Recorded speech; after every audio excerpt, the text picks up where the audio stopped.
أعوذ بالله من الشيطان الرجيم بسم الله الرحمن الرحيم الحمد لله رب العالمين والصلاة والسلام على سيدنا ونبينا أبي القاسم المصطفى محمد وآله الطاهرين اللهم صل على محمد وآل محمد. Welcome, brothers and sisters, to another session of Shia Imamiyya Doctrine. I think this is our 32nd session that we're having. I'm going to try my best to finish Imamat today. There's a chance that we won't. Very quickly, let's go over what we covered last week. Last week we started with article number 90 of the book of Doctrines of Shia Islam, and in that book, in that article, what was discussed was the fact that the appointment of a successor is something that the ensuing Khalifahs after the Holy Prophet understood. It was something that was in the back of everyone's mind, that look, if a leader is going to pass away and is going to leave this dunya, they have to appoint a successor after them. They're not going to leave it to the people. So what happens is you find that after the first Khalifa, this rule is understood, that look, you have to appoint someone yourself. And so he appoints the second Khalifa, Umar ibn al-Khattab. So Abu Bakr appoints Umar ibn al-Khattab. When Umar ibn al-Khattab is passing away, same thing again. It's something that people understood. It's something that grand companions of the Prophet understood. So what do? They sent messages to Umar ibn al-Khattab that, hey, make sure you appoint somebody. Don't leave the people without a shepherd. This is something that Aisha, the history tells us, she sent a message to him that he should appoint somebody after him. We also have that his son Abdullah bin Umar also approached his father and told him in his final maybe days or weeks or whatever it was before he passed away, that you need to appoint somebody after yourself. Don't leave the people without a guide. So what Ayatollah Subhani here is trying to say is that, look, this is something that is understood by the grand companions of the Holy Prophet. Of course, Uthman never got a chance to appoint someone. He was assassinated. Ali ibn Abi Talib, he also, of course, it's obvious that he wanted Imam al-Hasan to be the one to succeed him. So this is something that they all understand. That's one point that he makes, Ayatollah Subhani, in article number 90. Now, the way each of them appoints somebody is different. Like Umar ibn al-Khattab, when he appointed somebody after him, he did it kind of indirectly and through a council of 6 of the grand companions of the Prophet. He said, you people, what you need to do is choose someone amongst yourselves to be my successor. And that's what they did. So one person was chosen, and that was Uthman. Alright, so that's article number 90. Article number 91 is very important because it goes into the responsibilities of an imam. Responsibilities of an imam are as follows. He says, although not limited to these. There's about 6 or 7 that he brings in the book. Number 1, explaining the meanings of the Holy Quran. Number 2, because there's verses that sometimes are not understood properly. Number 2, explaining the rulings of the Sharia. Lots of things come up after the Holy Prophet that were not there during the Prophet's time. How do we know what the ruling is? How do we know what Islam wants from us regarding those issues? Answer, there has to be an imam that you ask them from. The avoidance of divisiveness, the Prophet would get in the way of any made up, fake, false cults, religions, gods, prophets, whatever. And so this is something that a person who comes after him also has to get in the way of. And for that, to repel darkness, you have to have light yourself to be able to do that. Number 4, responding to all religious and theological questions. Number 5, training his followers by means of his speech and his actions. 6, establishing justice. 7, protection of the frontiers and the lands of Islam against its enemies. So he lists 7 roles and responsibilities. He says it's not limited to these, but these are some of the main ones that an imam has. Then he concluded from all of this that, look, we have, out of these 7, 4 or 5 of them at least, you have to have divine knowledge to be able to carry them out. And so from there he was trying to arrive at this idea of isma and infallibility in an imam. A person who is to succeed the Holy Prophet in his responsibilities other than receiving revelation he has to be infallible, or else he won't be able to uphold these responsibilities. Okay, so if that's the case, that means that, okay, whoever's ma'soom is going to be an imam no matter what. He says, no. There's two conditions. Number one, since he's going to be infallible, or has to be infallible, it's not like he just becomes imam just like that. He has to be identified by a prophet or a previous imam. Or else, how do we know who bears the infallibility during their time? And number two, which is very important also, and we have a hadith for as well, that look, you cannot be the imam of the people if the people themselves don't want to take you as their imam. This is also important. The hadith says, La ra'ya, or it might be a saying, I'm not sure. He doesn't specify. La ra'ya liman la yuta'. You can't have a say in things when people aren't going to obey you to begin with. So Ali ibn Abi Talib, yes, he's our imam, but he didn't have power for 25 years. So at the end of the day, is he actively an imam in that sense of, being able to fulfill every responsibility? Was he the one who would send armies out to, protect the borders of Islam and so on? He wasn't. So he was an imam in one sense, but in another sense, since the people's support was not there, that imamate wasn't activated, so to speak, until he actually took the reins of power. Yes. So these are the conditions for a person's imamate to actually manifest, and for whatever potential of imamate they have to be actualized. And we have to understand that as well. And that's something that we believe did not happen for 25 years, at least for Ali ibn Abi Talib. And he says the problem was that these people, when the Prophet appointed Imam Ali, they felt that, okay, they also have a say in this matter. And so they chose somebody else. And as I said, there's a lot of stuff to talk about here. This is where, of course, the major differences of different schools of thought in Islam lie. So we have to understand that. So we've discussed infallibility and the reason why a prophet has to be infallible. If you remember, we talked about it before, that there is intellectual rationale behind why a prophet has to be infallible. Ayatollah Subhani in article number 92, he made it clear to us and reminded us that the same reasoning, intellectual reasoning, holds for an imam that holds for a prophet being infallible, having to be infallible. But at the same time, he clarifies and he makes it clear that, look, infallibility does not mean prophethood either. We have to understand that. We have to remember that. Then he began in article number 92. This is where we left off last week.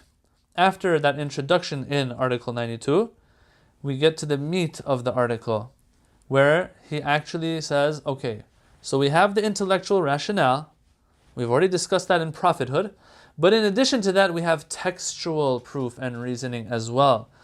Three verses and hadiths that he discusses here for why an imam also is going to be infallible. This is something to understand, that in addition to intellectual reasoning, we also have textual proof for why an imam has to be an imam. Here, he doesn't go into too much detail. He shares three of those, and that's what we're going to only do.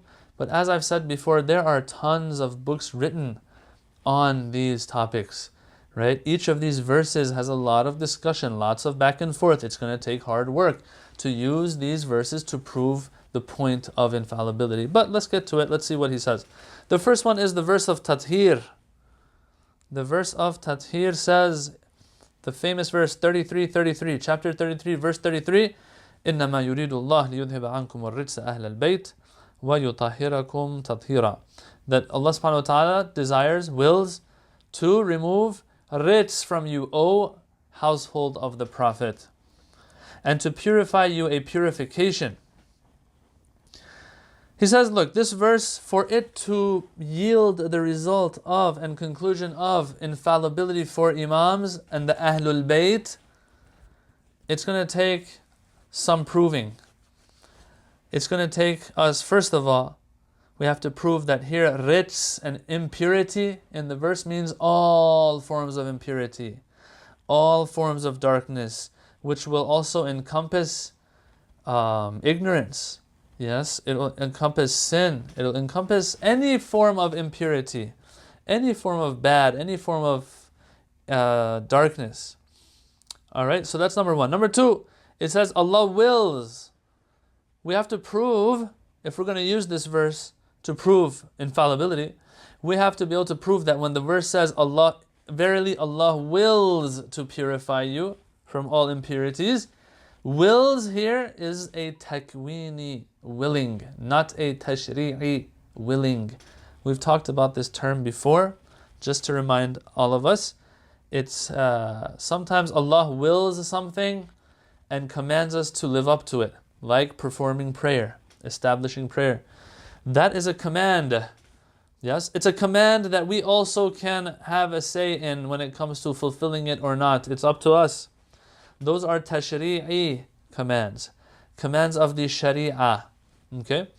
But then there are some takwini commands. And when God is creating in the world and realm of cause and effect, when God wills something in this context, He just says be and it is. Yes? It's not that that thing now has a choice whether to live up to it or not. This is takwini command, when He says be. And as I've said before, He doesn't even have to word it and verbalize it. He'll just will it. Here the Quran, when it says when He wants something to happen, He says be. This is metaphorical, not that He actually has to say the word be. Like these magicians, they have to wave their magical wand or something, or say a certain line, abracadabra, for something to happen. No, it's not like that. Be, kun fayakun, be and it is not like abracadabra. Be is just symbolizing the fact that God wills something and it happens. Yes. So here, we have to be able to prove that when God in this verse says, God wills or has willed to purify you, what is meant by here by willing and wanting it from us, or from the AhlulBayt, not that He is saying it to them in a way like He would tell them to perform prayer where they have a choice or not. No, this is something that He's actually exercising right now. He is doing. He's exercising His will. His will here equals His action. God has actually, when He says, verily Allah wills to purify you, it means God has purified you. So to use this verse, there are a few points here that have to be, first taken care of, and then the verse will prove the point that He's after, He says. So what were they again? One, to prove that rich means all impurities and all darkness. Number two, that His willing here is a takwini willing, meaning that He does it. Willing it here means He does it. And number three, which the Ayatollah Subhani has not brought in the book, but it's important as well, that there is a discussion here who AhlulBayt exactly refers to. Because this verse has come in the context of the verses that are addressing the wives of the Prophet. And so there's a discussion here as well. Does AhlulBayt here in this context refer to just the wives of the Prophet? Or does it refer to, those special descendants of the Holy Prophet that are infallible? There's a whole discussion there as well.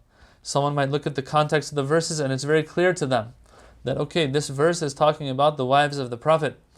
But the Shia school of thought and their scholars also has very strong reasons to prove that it's not that this verse is talking to the wives of the Prophet. It's talking about the progeny of the Prophet, the descendants of the Prophet, the good ones of them, of course, the infallible ones of them. One of the reasons they'll say is, why is it the Holy Prophet would recite this verse for like 6 months? Every day when he would knock on the door of Fatima al-Zahra and Ali ibn Abi Talib to remind them of the Fajr Salat. Not that they were sleeping or anything like that, but he would come to their door and say, إِنَّمَا يُرِيدُ اللَّهِ لِيُذْهِبَ عَنْكُمُ الرِّجْسَ أَهْلَ الْبَيْتِ وَيُطَهِّرَكُمْ تَطْهِيرًا. He would keep reciting this verse. On different occasions, many occasions for 6 months, he would do that. Okay, so if this means the wives of the Prophet, why is he reciting it at the door of AhlulBayt, at the door of Ali alayhi salam and Fatima Zahra alayhi salam? All right. So anyway, that's one thing. There's other things too. I don't want to get into that. As I've said, there's a lot to talk about when it comes to these verses and these types of hadiths. Okay. He says, okay, look, and I don't know why he says this here. I don't think he should, but technically he doesn't have to. But it's a good reminder that, look, when God says that I have willed for you to be purified from all impurities, this does not mean jabr. This does not mean that they are forced to be good now. Still, things are in their hands. They are by their choice. Yes? But God has given them a certain cognition of things where they just can't, they just won't do it because they are in love with Allah so much.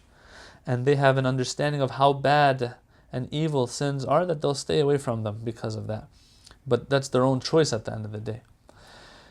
That's the first verse he uses. Second verse that he uses is, hadith that he uses here. The first one was a verse. The second reasoning that he brings for how Imams also, not just prophets, but Imams are also infallible is Hadith al-Thaqalain that we covered a few weeks ago. Inni tarikun fikum al-Thaqalain. We all know that this hadith was said by the Prophet. Sunni and Shia agree on this one. And the wording, some parts of the hadith might be different, but all in all, we all know that the Prophet did say this on maybe even multiple occasions, that I am leaving behind me two weighty things: the Book of Allah and my progeny, my descent, my family. He says this hadith, in addition to proving that the Prophet did appoint a successor or had a successor, it also proves to us that this successor has to be infallible. They can't not be infallible. Why? Because it puts the thaqalain next to each other. What's for sure is that the Quran is free of and devoid of all error, of any darkness whatsoever. The Quran refers to itself as nur, right? And so, if there's no darkness in it and there's no batil in it, لا يأتيه الباطل من بين يديه ولا من خلفه, that when the Quran tells us that no batil is entering this Quran, not from the front, not from the back, nowhere. When it tells us this and then puts AhlulBayt next to this Quran and says, I'm leaving behind two weighty things, what does that imply? That implies that just like the Quran is up there, the AhlulBayt are up there as well. There's no darkness, there's no batil, there's no falsehood there either. There's no error and anything like that. Okay? In addition to this argument from this hadith, there's two more things that he brings here as well. He says, look, also the fact that this hadith says, مَا إِن تَمَسَّكْتُمْ بِهِمَا لَن تَضِلُّوا أَبَدًا, that as long as you cling on to these two weighty things, you will never be misguided. Which is very clear. This is very clear in what he's saying about infallibility.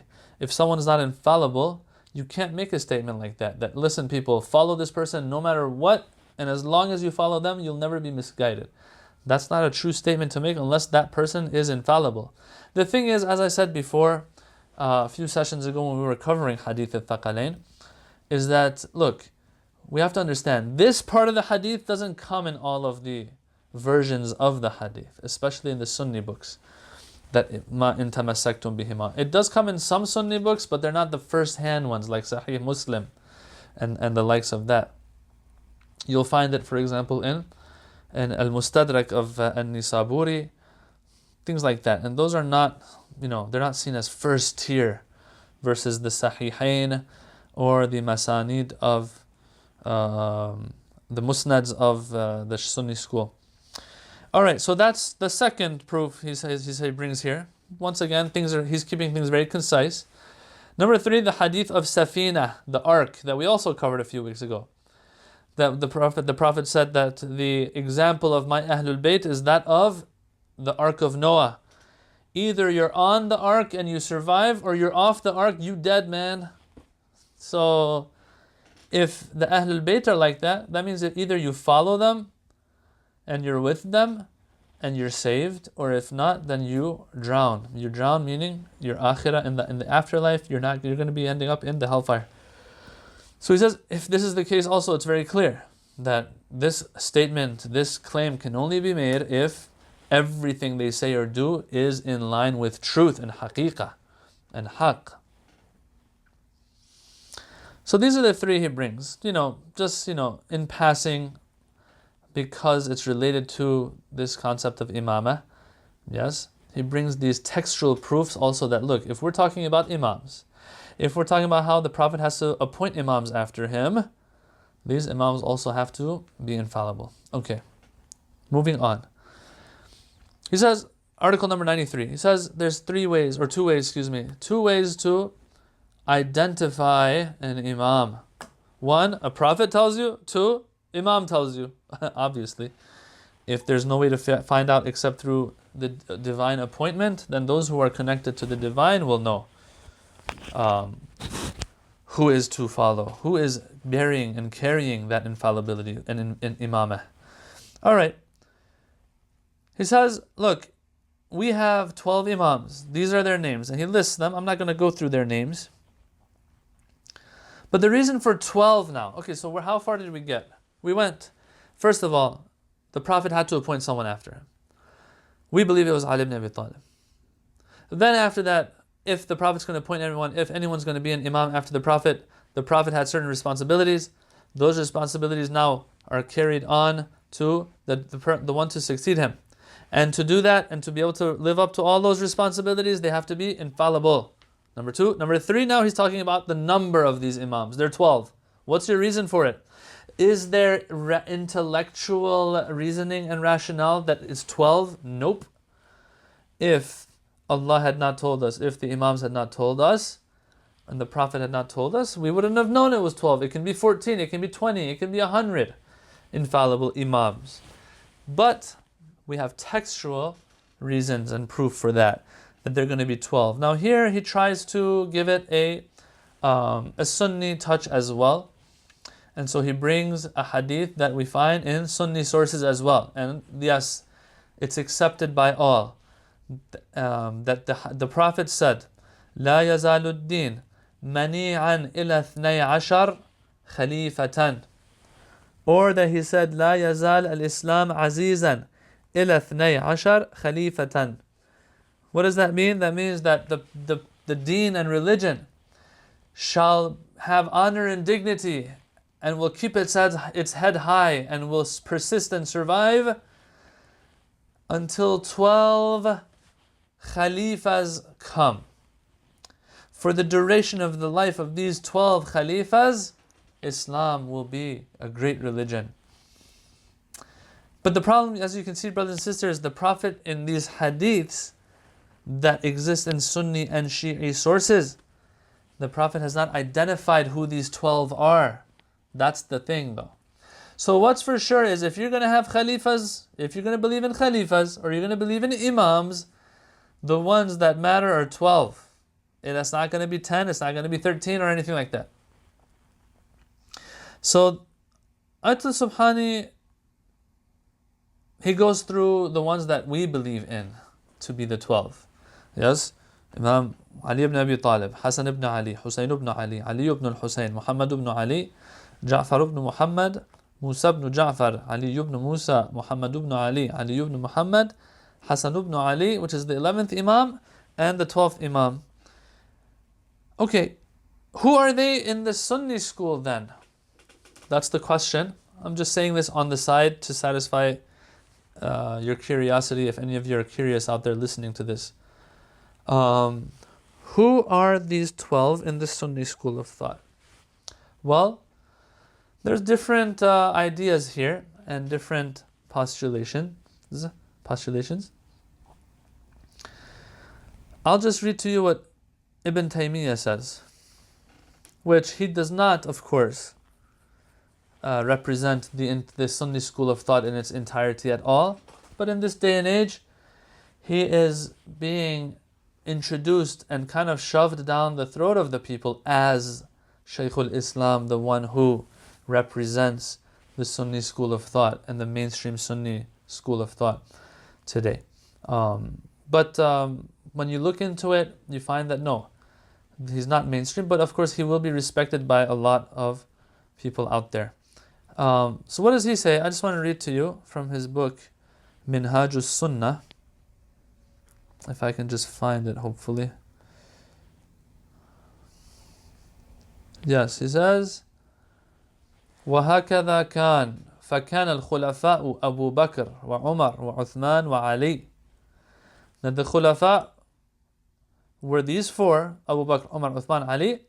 ثُمَّ تَوَلَّى مَنْ اجْتَمَعَ النَّاسُ عَلَيْهِ وَصَارَ لَهُ عِزٌّ وَمَنْعَةٌ. Then after these four, there were others that the whole Muslim nation agreed on and unanimously chose. اجتمع الناس عليه, which is, of course, the Shia school definitely doesn't believe in this. And history does not attest to this either. Who says that everyone agreed on the ones who came after the first four Khalifahs? Right? Even the first four, the Shia school will contest that it was not unanimously accepted by everyone. But let's just assume the first four. But look at who we have here after the four. And he is listing them, and in the end he concludes that these are the 12 Imams, or Khalifahs, that the Hadith is talking about. Who are they? Muawiyah. Wabnuhu Yazid. Muawiyah was the fifth. Yazid is the sixth. That is going to be the one who brings honor and izzah to Islam. Brothers and sisters, I want you to understand what's going on here. Yazid is seen as one of the 12 Khalifahs in Ibn Taymiyyah's eyes.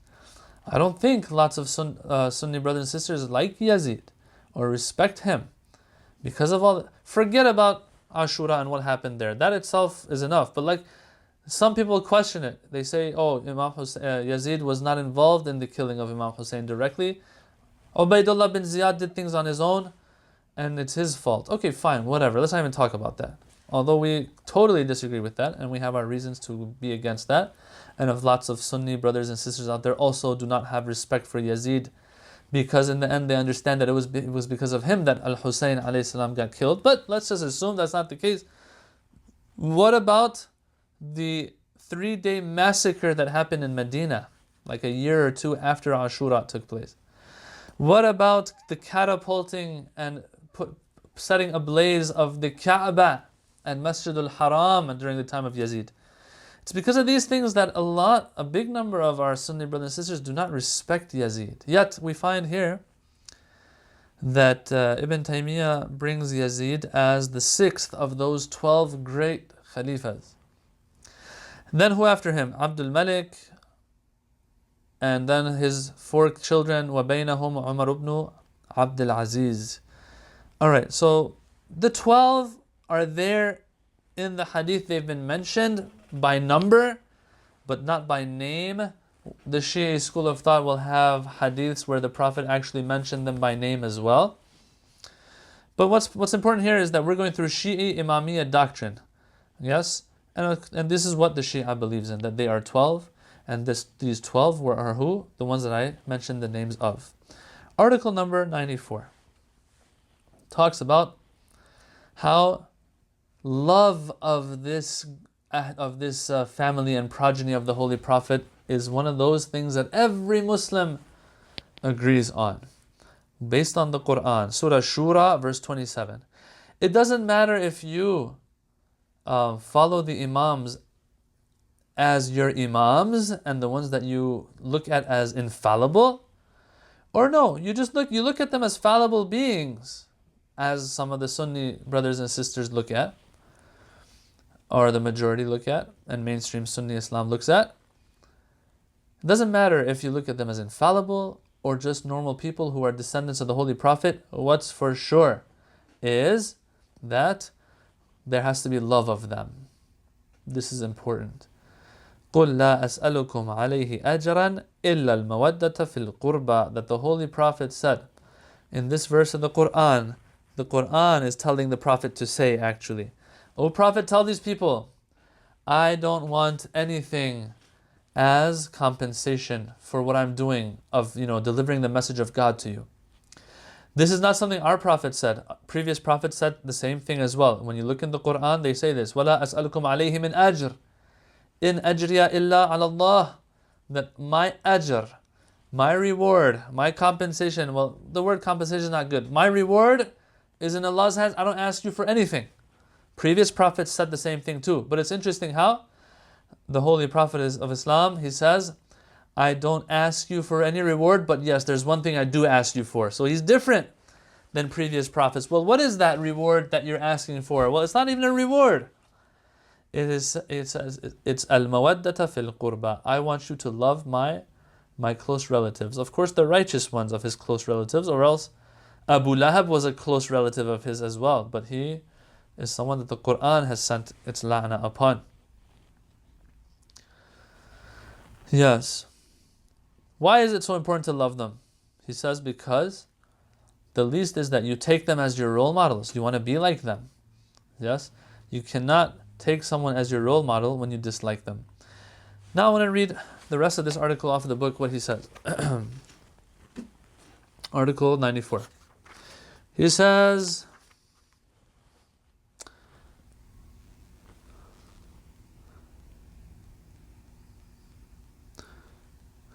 in certain mutawatir hadiths, meaning hadiths that have reached us by numerous people that make that for us push us to reach total conviction that that hadith is authentic. We've talked about tawatur before, brothers and sisters.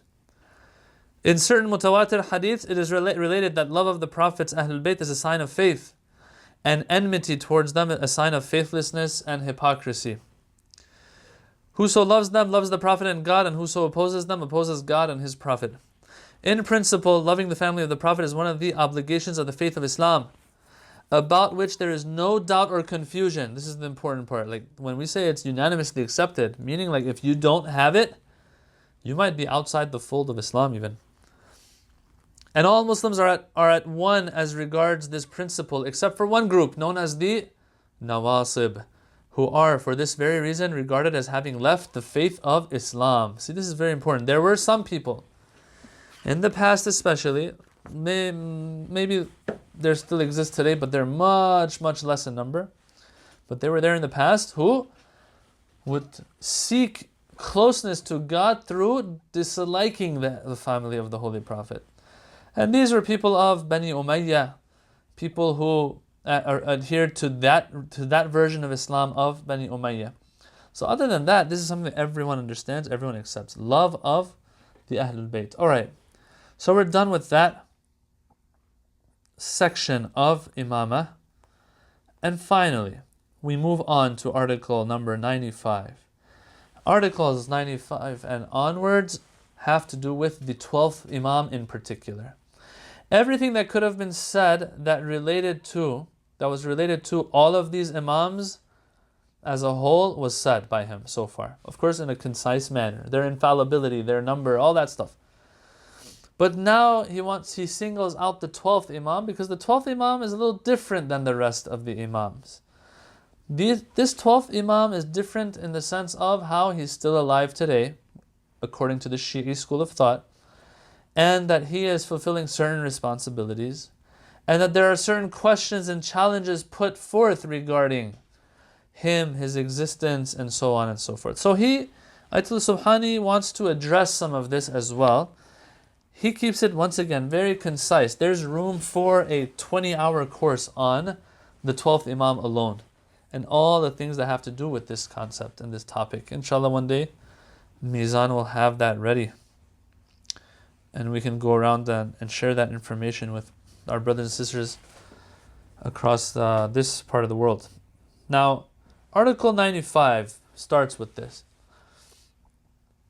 It talks about how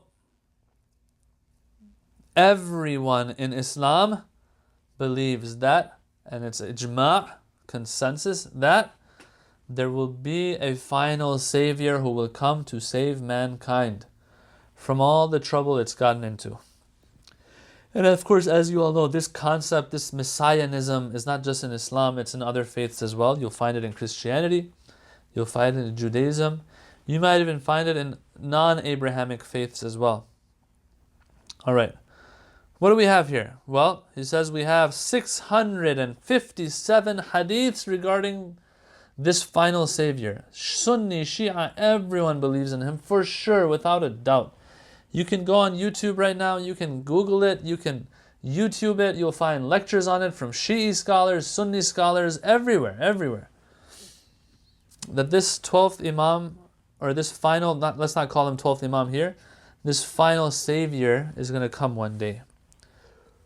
He brings a hadith by Ahmad bin Hanbal in his Musnad, in his most prominent book of hadith, where he says, the Prophet said, لو لم يبق من الدنيا إلا يوم واحد لطول الله ذلك اليوم حتى يخرج رجل من ولدي فيملأها عدلا وقسطا كما ملئت ظلما وجورا. Alright, what does that mean? That means if there was only one day left for this earth, Allah subhanahu wa ta'ala would lengthen and prolong it so much so that a person, a man from his progeny, yes, comes and fills the world with justice the same way it has been filled with injustice and transgression. Yeah, so that's one hadith he brings here. There's a lot, as I said, he says 657 hadiths. Well, what do these 657 hadiths even say? What do they talk about? What are the themes you find in these hadiths?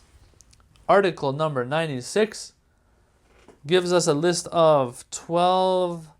He categorizes them into 12 categories. These hadiths about Imam Mahdi, the Savior, the one to come, the Messiah, if you want to call him that as well. Islam doesn't call him that, but some other faith might refer to the final Savior as the Messiah. Okay. He says 389 hadiths of them. We have 389 hadiths. Okay, well, let me make a little correction. When I said 657 hadiths, yes, when he says we have 657 hadiths, I guess he's talking about 657 hadiths that speak about the existence of the Imam itself, not attributes of it or of him.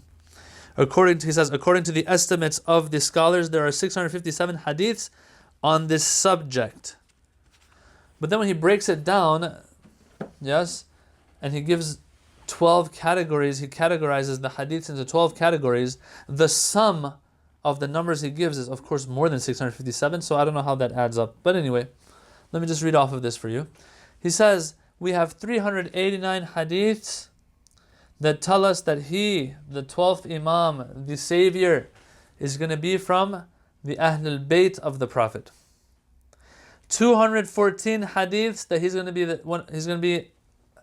son of and from the descendants of Ali ibn Abi Talib alayhi salam. 192 that say of the children of Fatimah al-Zahra alayhi salam. 148 that say he's going to be the 9th of the children of Imam Hussein, the 9th generation, let's call it.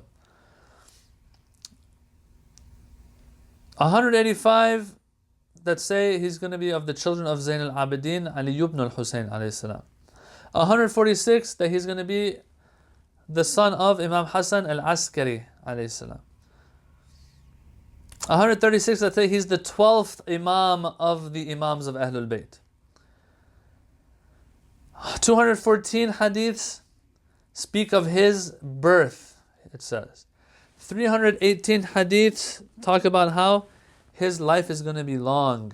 91 hadiths that is his occultation is going to be very long. 27 hadiths that Islam will overtake the world after he returns. 132 hadiths that the world will be filled with justice after he returns. Okay. So as I said, and as Ayatollah Subhani says, this is something everyone agrees on. Shia, Sunnah, everybody. So does that mean that we agree on everything in this regarding this concept? He says, nope. We agree on the concept itself, but the details, there is big differences of opinion. Most importantly, the one that says, the belief that goes that the 12th Imam is alive today. He was born in 255 after Hijrah and has been alive till today, but he's in occultation. We don't have access to him. That's what the Shia school believes. And they have their reasons for it. He doesn't get into the reasons. The mainstream Sunni school believes that no, he's not born yet. He will be born later and he will grow, and once he reaches the right age, he will come and take over and fill the world with justice. Okay, so there is a big difference here between the two schools of thought. Article 97. Man, let's see if we can finish today this whole chapter of Imamah. Article 95 says, that it is beyond the scope of this book to speak in detail of each of the 12 Imams. Oh, excuse me, Article 97 I said. Yes, Article 97. From the Quranic point of view, there are two types of, now here the translation says saints. There are two types of saints of God and chosen ones of God, let's say. Awliya. The outwardly manifest wali and chosen one, or saint, who is known by the people, and the saint who is hidden from view, unknown by people, even though he lives among them and is aware of them. In Surah Al-Kahf, both types of saints are mentioned in the same place. One was Musa ibn Imran, and the other is Khidr. Yes, if you go to those verses of Surah Al-Kahf, which are, I don't know if he mentions it here. Yeah, Surah Kahf, verses 65 to 66. It says, you'll find there both types have been mentioned in one story. Prophet Musa and Prophet Khidr.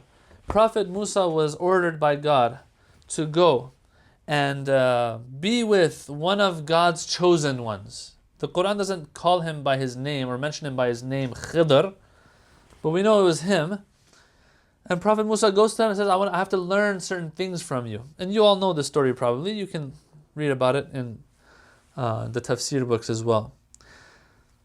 What happens is Prophet Musa meets him. Okay. This saint of God was such that even Moses did not know his true identity. And it was only through God's guidance that he came to know who he really was and come to benefit from his actions, as these verses tell us. The Quran then relates the useful and beneficial actions of this saint. Yeah, the story of Prophet Khidr, what Prophet Khidr did. Making it absolutely clear that although the people did not know him, they nonetheless benefited from his influence and his holiness. The Imam of this age, meaning the 12th Imam, is akin to the companion of Moses, Prophet Khidr. Just like Prophet Khidr, no one knew him, but he was doing stuff actively. The 12th Imam also is not known right now. He is amongst us, the Hadith tells us. We'll see him maybe, but we might not even, we definitely will not identify him as the Imam. But he's getting stuff done. Now what those things are, brothers and sisters, is beyond the scope of our discussions here.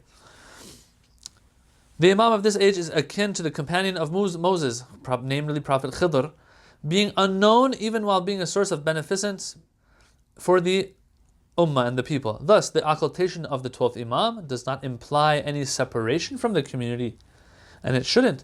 Rather, he is described in a hadith related from the AhlulBayt as being like the sun hidden behind a cloud. The sun sometimes is behind the clouds, like today where we are. The clouds were covering the sun. Yet, the sun still is benefiting the earth. Just because the sun can't be seen by our eyes doesn't mean it doesn't have benefit anymore. Hadith tell us the same way the sun benefits the earth behind the clouds, an Imam in occultation is still benefiting somehow. As I said, this is in deeper books that has to be discussed. How is that? And so because of that, his existence is necessary. Like the Hadith says, like the sun hidden behind a cloud, unseen by the eyes, but nonetheless bestowing light and heat upon the earth. In addition, throughout history there have been many among the pious and the pure of heart, souls worthy of being honored by him, who have been made aware of his presence and have benefited and continue to benefit from him. And through them, others have also come to receive the blessings of this Imam. This is like something he's pointing to here that's, not very relevant to our discussion right now, but he says, look, people have also met him. Now, those who don't believe in the 12th Imam will maybe, tell us that that person thinks they might have met him, but it's just an illusion. Some even might mock this notion. So, it's not something relevant, I think, personally, to this discussion that we're having right now. He just puts it there as like a cherry on top of the icing. Or else, yeah. Article number 98. He makes a point that, look, we don't have access to him anymore, right? But don't worry, people, his representatives are accessible. Now, during his minor occultation, as you all know, mainstream Shia believes that he had 4 representatives who were in direct contact with him. But after the minor occultation ended and the major occultation began al-ghaybat al-kubra, what happens is the Imam now expects the people not to look for a specific representative that is in direct contact with the Imam. No, people who have learned Islam, learned the Hadiths of the Imams, learned the Quran properly and the sayings of the Prophet properly, thus having a grasp of Islam and Islamic teachings, the Imam expects the people to go to them now at least. So they're also seen as representatives, but not in direct contact with the Imam, but through the sayings of the Imams being in contact with him. Okay. So article number 98 says, people, don't worry, don't fret. Although the Imam is not accessible, but 11 Imams came before him who taught Islam, and their sayings are there. The Quran is there. The sayings of the Holy Prophet are there. Go to them now. At least they're accessible. That's article number 98. Number 99 talks about how we won't ever be able to understand the entire wisdom behind the occultation, and why an Imam has to go into occultation. Point number one. Point number two that he makes is that people, this idea and notion of an Imam or a Prophet being inaccessible is not something peculiar to the 12th Imam. This has been there in previous nations as well. He says Prophet Musa ibn Imran, Prophet Musa, Moses alayhi salam, for 40 days left his people on their own. Yes, I don't like to use it to word it like that, left them on their own, but he wasn't there with them. He was not accessible by them. Prophet Isa alayhi salam, he went into hiding as well, and he was not accessible when they were trying to kill him. Surah Nisa, verse 158. Prophet Yunus alayhi salam, he went away from his people for a while. Surah Safat, verse 140 talks about that. So this idea and notion of occultation or inaccessibility is there in previous nations as well. It's not something that just happened with the 12th Imam, he says. That's another point.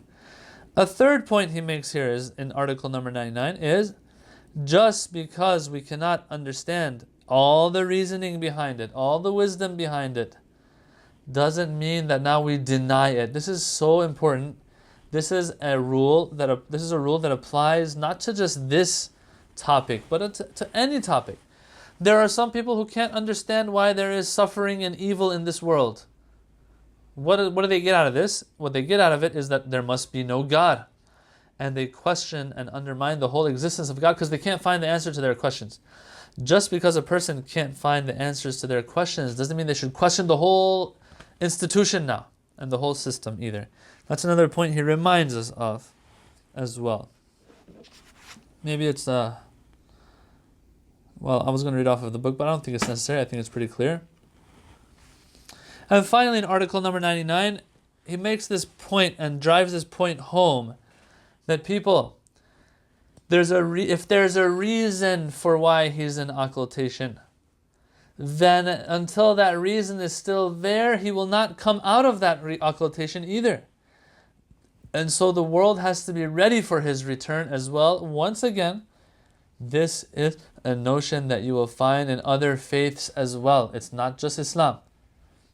That he will return when the time is right, when the reason for him to be in occultation no longer exists.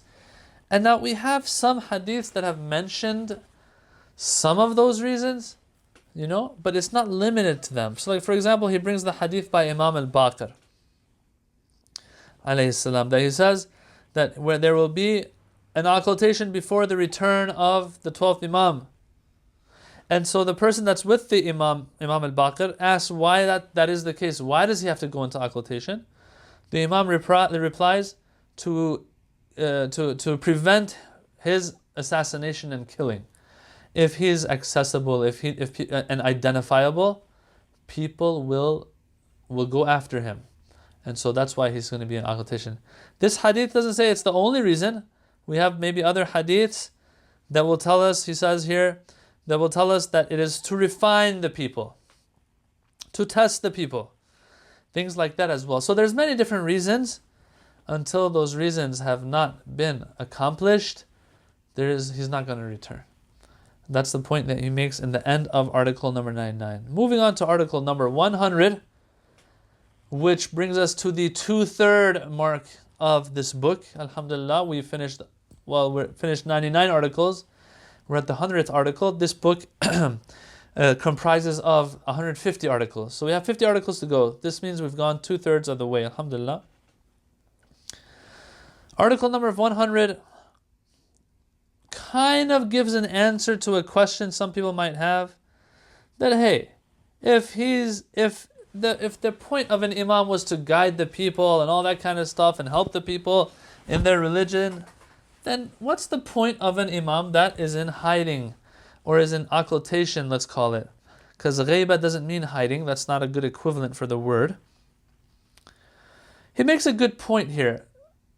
He doesn't repeat what he said before of how the imam is like a sun behind the clouds and all of that. That's some deeper stuff that, requires more time to discuss. But what he says here is important as well. We have to understand, God will do his part, brothers and sisters, in sending prophets, in sending imams. If people kill these prophets and imams and they're not accessible for others, is that God's fault now? That's not God's fault. Now, those people who don't have access to those prophets or imams, will God hold them accountable the same way he holds those who have access to them accountable? No, it's probably going to be different. But at the end of the day, God's not the one to blame. The imam is not the one to blame. If they are going to only be 12, 11 of them are sent, 11 of them are killed by sword, poison, whatever it is. If some of them live longer lives, but then the last 3 imams, the 9th, 10th, and 11th imam, together their lives don't add up to 100 years, and there's only going to be 12 of them, then what's God going to do with the 12th one? He's going to preserve the 12th one, even if it means that he's not identifiable for others. Very simple. Whose fault is it here? It's the people's fault. It's not God's fault or the imam's fault. This is a good point Ayatollah Subhani makes.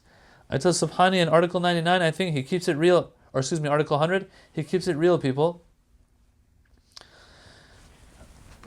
Article number 101 has to do with how some people will find it a little bit hard to accept and hard to digest that this imam was born in 255 AH. We are in 1441 AH. What's the difference? About 1200 years. You're telling me, someone might say, that somebody out there lives for 1200 years? Well, let's go through this article. What does Ayatollah Subhani say? Article number 101. The imam of the time, the 12th imam, having seen the light of day in the year 255 AH, is now over 11 centuries old. In the light of the vast power of God, accepting such a proposition is not difficult, for, in truth, those who find this idea hard to accept forget that divine power is infinite. Surah An'am verse 91 says, and they rate not God at his true worth. We don't give God enough credit. That's in layman's terms what this verse is saying. In addition to this, one should recall that in past communities there were many persons of exceedingly old age, such as Prophet Nuh, whose prophetic mission lasted for some 950 years, according to the Quran, Surah Ankabut, verse 14. Indeed, if God, who is omnipotent, can keep the Prophet Jonah alive in the belly of a whale, Prophet Yunus, until the day of resurrection, Surah Safat, verses 143 to 144, can he not bestow a long life on the Imam who is his proof on earth, sustaining him through his blessings and his grace? The answer is clearly in the affirmative. Yes, so there's no reason to doubt, he says here. Once again, he keeps it concise. There's more even explanation to how the Imam can have such a long life and live such a long life. All right, article number 101, that's what it's talking about. Article number 102 talks about when the Imam is going to return. It is very clear in the Shi'i school, we have hadith for this, that no one knows when the dhuhur is going to happen. No one knows. what the date is going to be. It's close or is it far? As far as we know, as far as some scholars say, we can't, it might not even be set in stone, even in God's knowledge right now, in the sense that it might have a certain date, but then because of certain circumstances, God might prolong it even more. Yeah, some scholars even say that. Right? So, but at the end of the day, in God's ultimate knowledge, it is set in stone. He knows exactly when it is going to happen and how many times it might get put off and might be prolonged. Right? But in the end, God knows when it's going to eventually take place, of course. There's no doubt about that. But other than God, no one knows. Some might argue that even the 12th Imam himself doesn't know. Some might argue, no, he does know. That is something that there might be difference of opinion on. But God is the only one who knows for sure, 100%. If that's the case, anyone else who determines a certain date for his return, the Hadiths tell us, is lying.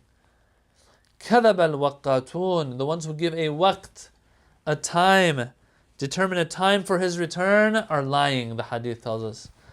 This is what article number 102 speaks about. Let me read that to you real quick. Nobody knows the time when the Imam will appear. This, like the time appointed for the Day of Judgment, is known only to God. So this is the last article we're going to read, brothers and sisters, before I end. Therefore, one cannot believe anyone who claims to have this knowledge, or who specifies a given period within which the Imam will appear. Leaving aside the question of the precise moment of his appearance, we should note that in certain hadiths, mention is made of general signs indicating his appearance. Okay, so we do have that. These are divided into two categories, these signs, brothers and sisters. What are they? These two categories? Those that are definite and those that are indefinite. Detailed elaboration on these signs will be found in books of theology and hadith. So he doesn't get into those signs. Yes, we do have signs. And then you'll have sometimes people who will try to identify those signs with certain phenomena that are happening today in the world we live in. Yeah? But even that is not something encouraged by our grand scholars. Sometimes even little scholars will say these things. But with the grand scholars, what I've seen is that they're not in a hurry and in a rush to identify these signs with certain phenomena around us today. No, they're not. As a matter of fact, sometimes they say, no, it's not even happening yet. So close or far or whatever, brothers and sisters, it's not a bad thing to, try to identify, but in the end, we're not going to ever be 100% sure. I say this all the time to brothers and sisters out there. Instead of trying to figure out if it's close or far, the return of the Imam, try to make sure you are living your lives in a way that you are ready for your death, because death is going to happen for sure. Yes, and the Quran says it's close for all of us. 50 years, 60 years, 100 years, it's going to happen. Are we ready for that? If we're ready for that, we are ready for the return of the 12th Imam too, close or far. As far as we know, we're not sure if it's the return of the Imam is going to happen in our time or not. If we know it's going to happen in our time, is that going to be a reason for us to be better people necessarily? It shouldn't be, brothers and sisters, because we know death is coming for sure. So let's have that at least figured out. Okay, so with that, I'm going to end it here. There is so much to talk about regarding this 12th Imam, but we're going to leave it at that because that's how far the book goes. I'm going to end here. Next week, we're going to start with the last chapter, or the last of the Usuluddin that we have, which is resurrection and the hereafter and the life to come and judgment day and all of that, which is referred to as Ma'ad in our books, or in the Quran, in our hadith books, and in our theology. Ma'ad is very important. It is what gives meaning to life for us here in this world. It is what gives us something to look forward to. It is what keeps us on the right track, and so on and so forth. There's a lot of nice things to cover there as well, inshallah. Inshallah, we'll leave it for next week. I think, yes, this is our last session for October. Following this session, we'll have the November sessions. The flyer for that will go out, but it's going to be the same time, 7 o'clock, inshallah. And that'll be after daylight savings time. So Salat is going to be a lot before this, at least for where we are. So that's not going to be a worry anymore. This time around, this happened, I wasn't paying attention to that, and since I had made that announcement, I just kept it at that time. But this won't be a problem, inshallah, moving forward in November. Inshallah, till next week, keep us in your du'as. Wassalamu alaikum wa rahmatullahi wa barakatuh.